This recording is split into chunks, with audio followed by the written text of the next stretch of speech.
Bonjour, aujourd'hui nous allons apprendre à dénombrer les entités chimiques et voir ce que représente la quantité de matière.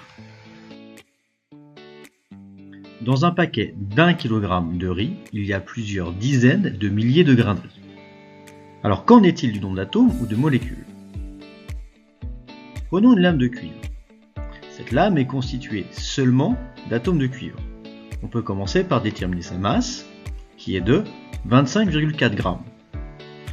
Pour remonter au nombre d'atomes de cuivre dans cette lame, il faudrait connaître la masse d'un seul atome. La notation symbolique du cuivre est 6329 Cu. Il y a donc 63 nucléons. Et la masse d'un seul nucléon est de 1,67 x 10 puissance moins 27 kg. La masse d'un atome étant contenue dans son noyau, sa masse correspond simplement au nombre du nucléon fois la masse d'un nucléon.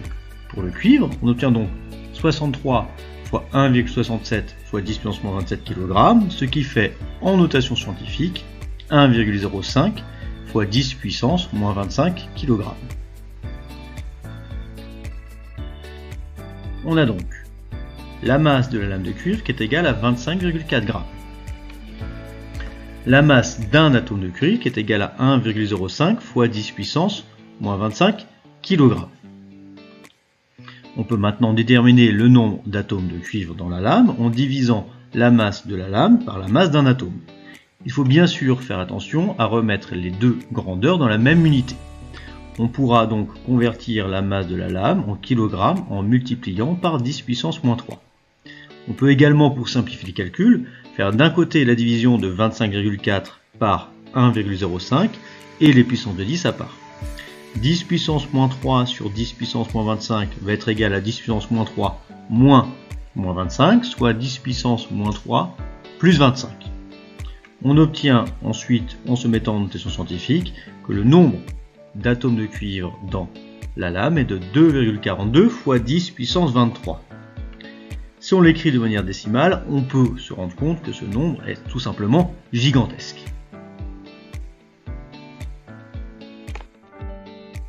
Le nombre d'entités chimiques, même dans un minuscule échantillon de matière, est donc gigantesque. Cependant, lors de la réalisation de transformations chimiques, il est important de connaître les quantités de chacun des réactifs. Plutôt que de manipuler des nombres très grands, il était décidé de regrouper les entités chimiques par paquet. Chaque paquet contiendra alors 6,02 fois 10 puissance 23 entités chimiques. On parle d'entités chimiques parce que ça peut être des atomes, des molécules ou bien des ions. Ce nombre correspond à ce qu'on appelle la constante d'Avogadro, notée Na. Pour bien distinguer le nombre de paquets d'entités chimiques au nombre d'entités chimiques, on lui associe un nom, quantité de matière, un symbole, N, et unité, mol.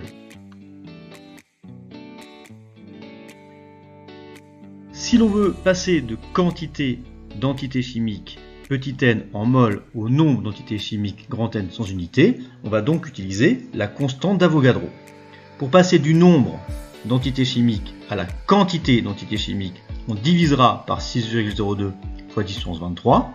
Et pour passer de la quantité d'entités chimiques en mol au nombre d'entités chimiques sans unité, on multipliera par 6,02 fois 10 puissance 23. Il en vient la relation mathématique entre les grandeurs, petit n égale grand N sur Na. N de x correspond à la quantité de x en mol, c'est donc le nombre de paquets de x. Grand N de x n'a pas d'unité, c'est simplement le nombre d'entités x. Et enfin, pour avoir la quantité en mol, on a associé une unité à la constante d'Avogadro, mol moins 1. La constante d'Avogadro vaut donc 6,02 fois 10 puissance 23 mol moins 1. Si l'on revient sur la lame de cuivre, on peut maintenant calculer la quantité de cuivre dans cette lame. On a le nombre d'atomes. Le calcul de la quantité de cuivre est donc petit n cuivre est égal grand N cuivre, c'est-à-dire nombre d'atomes de cuivre, divisé par la constante d'Avogadro. 2,42 fois 10 puissance 23 divisé par 6,02 fois 10 puissance 23 mol moins 1 nous donne 0,402 mol. La quantité de cuivre dans cette lame est donc de 0,402 mol. Cela signifie que dans la lame, il y a 0,402 paquets, chaque paquet représentant une quantité de 6,02 fois 10 puissance 23 atomes de cuivre. Si on reprend la méthode pour déterminer une quantité de matière, on commence par mesurer la masse de l'échantillon à l'aide d'une balance. Ensuite, on déterminera la masse d'une entité. Si c'est un atome ou un ion, ce sera simplement la somme des masses des nucléons. Et si c'est une molécule, ça sera la somme des masses des atomes qui constituent la molécule. On calcule ensuite le nombre d'entités, masse de l'échantillon divisé par la masse d'une entité, et on peut enfin calculer la quantité de matière. Donc petit n en mol sera égal à grand N, nombre d'entités, divisé par Na, constante d'Avogadro.